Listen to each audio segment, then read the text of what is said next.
Alright, this is a quick tutorial on how to assemble your TLC rotary.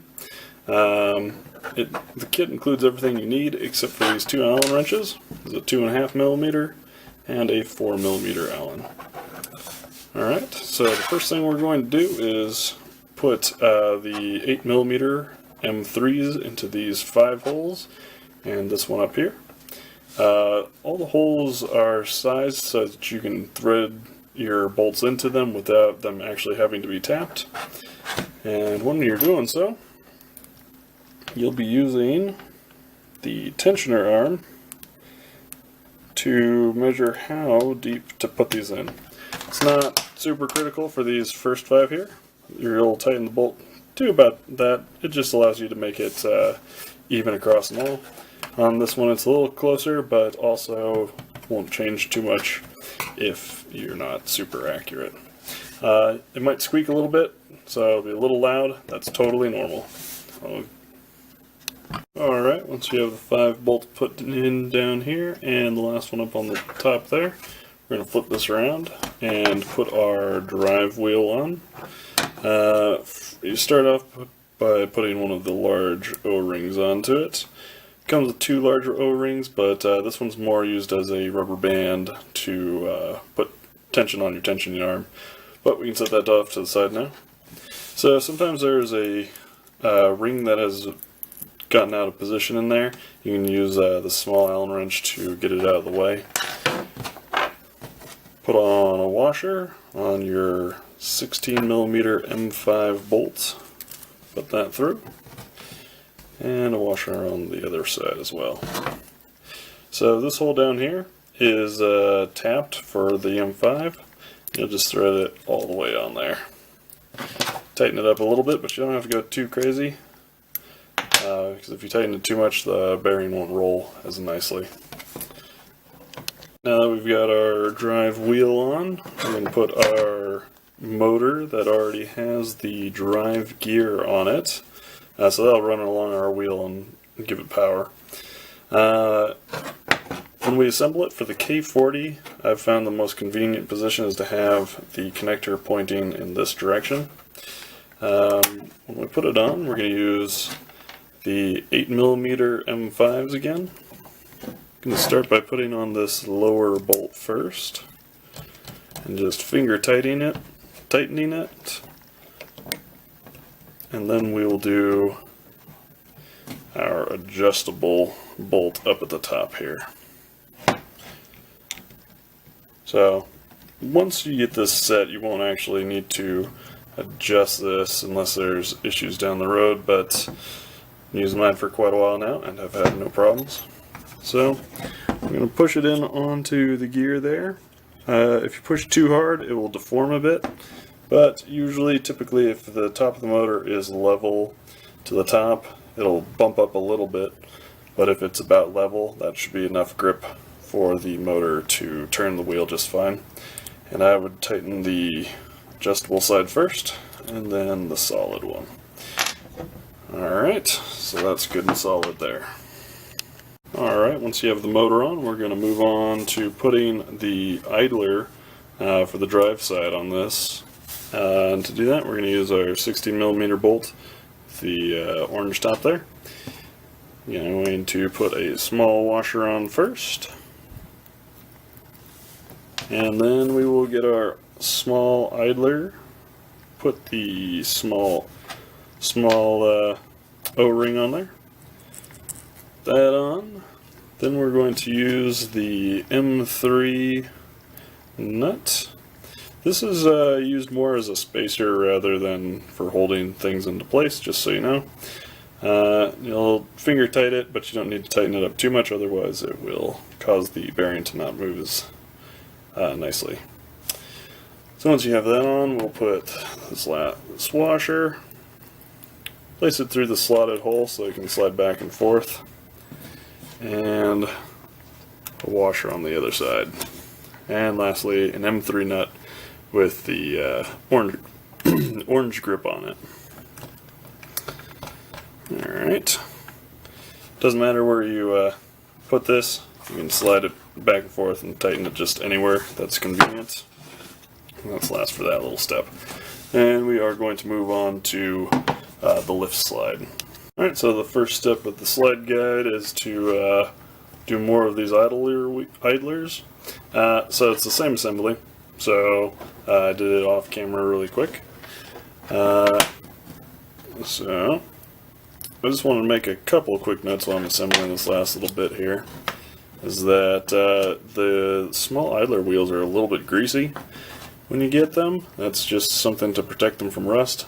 It doesn't bother me at all, so I just leave them on there. But if it bothers you, you can wipe it off with a paper towel. And then also, I wanted to note that if you want to do stemware glassware, you can take this O-ring off. And all the glasses I've done so far have fit nicely inside the V-groove of the pulley, or the bearing there. So, just so you know, once we get there, we will be putting this onto the rest of the slide. Alright, pretty simple mechanism for getting on here. So the slide here has threaded holes, so the M5s will thread on there nicely. Start by putting the washer on before you put it through here and into the threaded hole.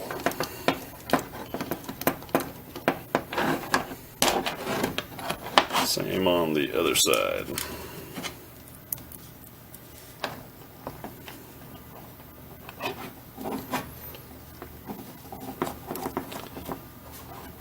So these idler wheels can be adjusted for different widths of glass if you're tapered or whatnot, and that will lift your glass up and down a little bit.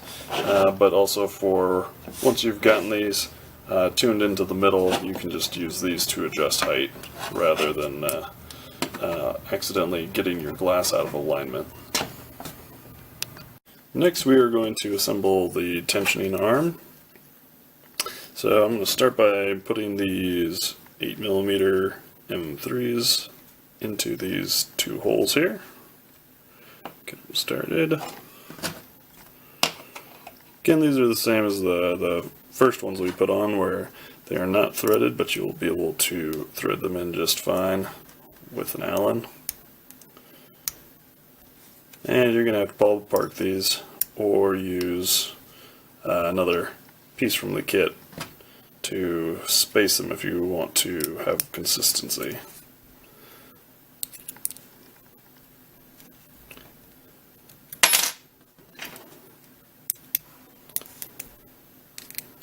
Alright. Fairly close. Alright, then we will take the longest bolt we have here and put a washer, our little swing arm here, spacer, and that will go through at the end of the arm. Put a washer and the final orange nut here. So you'll notice that the bolt pokes out quite a bit further than it needs to be. I decided to leave that in there because it allows for easy small handle when everything's assembled.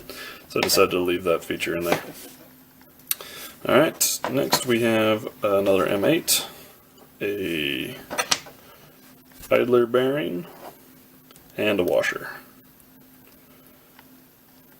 Do that, put that into this tensioner, or the swing arm right here. This one we will be tightening all the way down, but don't go too crazy with tightening it down because the bearing won't move, or you'll rip the threads out. Alright.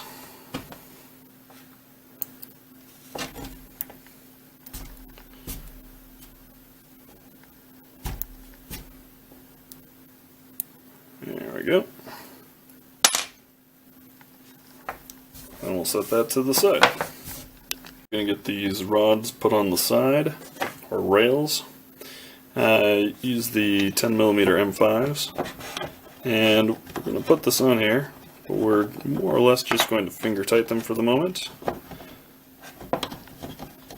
And just a heads up, if you end up later on going a little crazy and breaking the threads inside these rails, they are tapped quite a far ways down, so you can just use a longer M5.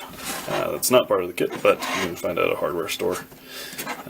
So just a reminder not to go too crazy, but it's not the end of the world if you do strip them out. Next, we are going to put on the back side.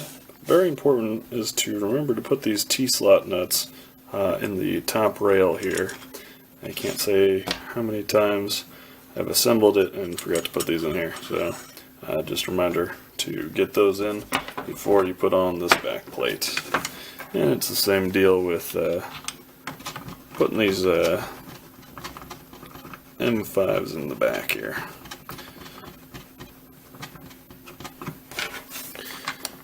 And the reason why we left it loose at first is that we are going to make sure this whole thing is flat before we tighten everything up, because these rails will try to spin on you. So the way I like to do that is to hold down both sides with my arm on a flat surface and take my Allen and tighten them one at a time. I sort of like to do the thing where you do a light tension first and then go around a second time, making sure everything is tight. So this is my light tightness, and I'm going to start tightening it all the way down.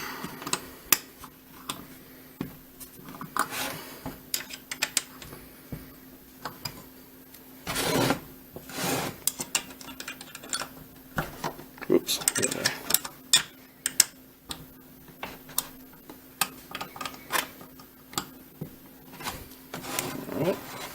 Good and tight there. We'll move on to putting the slider on. Next we'll be putting the slide on here, and I like to push these T-slot nuts to the end there so that they're somewhat lined up. And we will put our sled on. Grab one of the knobs, put a washer on it, and place it through there. And you don't, like most of the things on here, you don't have to tighten it all the way. And knob with a washer, and put it onto the other side here. Alright, looks like we grabbed both sides. So you can loosen these and move it along the track here, and then tighten wherever you need to be. The last thing we have to do is put the tensioner arm on. So for the tensioner arm, we've got multiple different areas where you can lock this depending on the size and shape of your glass. It's almost always good at the far end there. Take your large O-ring and just wrap it around whatever bolts seem right. Each glass is going to require a different tension. If you have a very fine champagne glass, obviously you don't want too much pressure or it'll crack the glass. But on a heavier glass you need more contact with the drive wheel to ensure that it will spin, so you'll want more pressure. Also, if you happen to have this wheel too far this way, it will often cause the glass to rock. That's why it has a swing arm. So you'll bring that down to a more suitable location so as to hold the glass in an appropriate spot.